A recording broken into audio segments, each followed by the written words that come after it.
Vou mostrar para vocês o exercício que eu proponho em aula, que resultou essas aquarelas que eu estou mostrando, grande parte delas, acho que na totalidade, eu fiz junto com as turmas para quem eu dou aula, esse exercício que eu vou dividir com vocês. Além de demonstrar o exercício, vou dividir com vocês como eu me organizo para pintar em aquarela. Vocês estão vendo que na minha mesa eu tenho duas cumbuquinhas de água, uma para água limpa e a outra para limpar o pincel. Na hora que ele está com uma determinada cor, eu chego primeiro nessa água, que eu chamo de suja, e aí eu arremato a limpeza com o paninho, e aí que eu mergulho o pincel nessa água limpa para poder dissolver a próxima cor. Vocês também podem ver que eu trabalho aqui, nesse caso, com tinta em pastilha, mas mais porque é prático, só que quando as tintas em pastilha acabam, eu acabo comprando bisnaga e eu alimento esse quadradinho com uma bisnaguinha, com o conteúdo da bisnaguinha, e porque é mais prático de carregar a tinta dessa forma. Então, saibam que tanto faz você trabalhar com quadradinho, bisnaguinha, que se trata da mesma tinta. E vocês veem que eu umedeci a tinta antes de trabalhar com umas gotinhas de água, uma em cada quadradinho. E por último, também sobre a conservação do pincel, vocês veem aí no canto direito superior que eu mantenho meus pincéis, em geral deitados, guardados na horizontal, jamais deixo meus pincéis dentro do pote de água, isso faz mal para a conservação dele. Então é bom que você deixe ele sempre de forma arejada e na horizontal.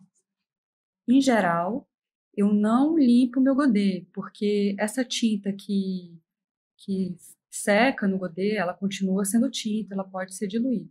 Mas para o nosso exercício, é interessante que a gente use a cor sem muita interferência. Então, por isso, eu limpei a área que eu vou diluir as tintas. Nesse caso, eu resolvi fazer um amarelo, misturando dois amarelos que eu tenho, um de cádmio e um ocre. Você pode escolher a cor que você quiser. Eu gosto de começar com tons um pouquinho mais claros, mas vocês vão ver que o próximo eu vou começar até com uma cor mais vibrante. O importante é que você dilua a tua tinta de modo que ela se torne uma aquarela. Uma aquarela é algo como a primeira textura dela, vamos imaginar, que ela não é um mel, vamos dizer. O mel é como ela está ali no quadradinho. A gente quer que ela venha diluída, como se fosse um chá.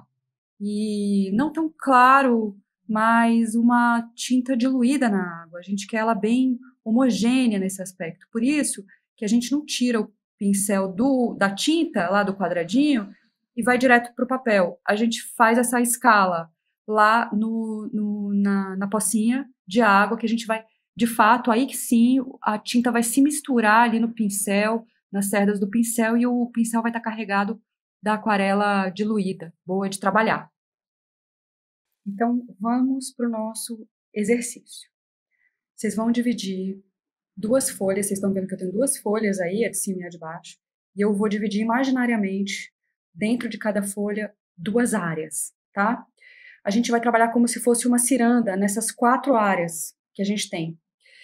E a ideia é que, então agora eu estou trabalhando na primeira área. Cada área a gente vai preencher com uma forma geométrica à nossa escolha, tá? Então, a gente está trabalhando um exercício que vai ter sobreposição de camadas. E essas sobreposições são feitas nas camadas da aquarela seca.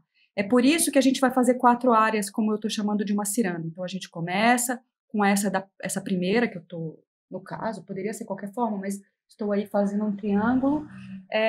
Aí a gente vai rodar para a da direita, depois para as duas de baixo. Quando a gente voltar para essa que eu estou fazendo agora, para sobrepor uma camada sobre ela, ela já vai estar seca. É importante que esteja seco para esse exercício dar certo, tá? E a forma geométrica de vocês, ela pode aparecer maior do que a própria área, que é o caso, o meu triângulo é como se ele estivesse vazando pela área imaginária que eu deleguei para ele, né? Mas o fundamental desse exercício é que vocês façam ele, a forma geométrica, no negativo, ou seja, vocês pintam o fundo e vocês não pintam a forma. Esse é o mote do nosso exercício. Então, agora na demonstração eu já estou passando para a segunda área. Aí vocês estão vendo, né? A gente escolhe a cor, a gente vai pensando, é um jogo de camadas de cor. Vocês estão entendendo ao longo da explicação, eu sei, mas assim que a imagem se formar melhor para vocês, vocês vão ter mais clareza. Mas reparem como eu vou diluindo a tinta, eu estava com um pouco azul aí, então eu dei uma buscada ali no buraquinho dele. E reparem que eu vou diluindo, mas eu sempre volto àquela área da piscininha de água mesmo para alimentar o meu pincel. Eu não saio direto do quadradinho para a tinta não ficar muito carregada.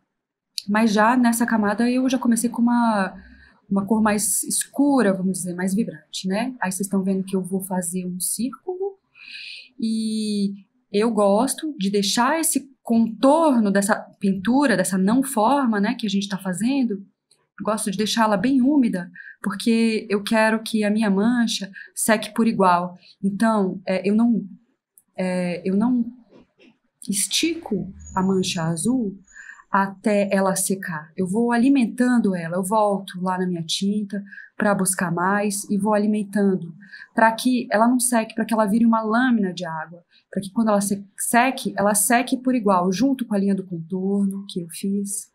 E um bom pincel é aquele que, além de transportar bastante tinta, não entrega ela toda de uma vez, não despeja, ele vai passando e vai alimentando a pintura aos poucos, mas é também uma ferramenta que eu posso usar a pontinha dele e também apertar ele e usar o corpo dele para poder pintar áreas maiores ou menores. Então, eu esperei secar e retomei a primeira área. Fica aqui a sugestão para vocês fazerem a área 3 e a 4, que estão em branco lá embaixo. A primeira área, então, eu faço aí um quadrado, não pintando um quadrado, com uma tinta, o fundo dele com a tinta vermelha. E ao lado, na área 2, vou fazer um triângulo com um fundo amarelo. Então, tá aqui feito o meu convite, a minha proposição para vocês pintarem em aquarela e vocês poderem ver a mudança no comportamento das cores cada vez que se entra com uma nova camada de cor, se lembrando que elas devem estar sempre secas entre uma e outra. Espero que vocês tenham gostado, me coloco à disposição de vocês para qualquer dúvida, qualquer coisa vocês podem me procurar. Obrigada!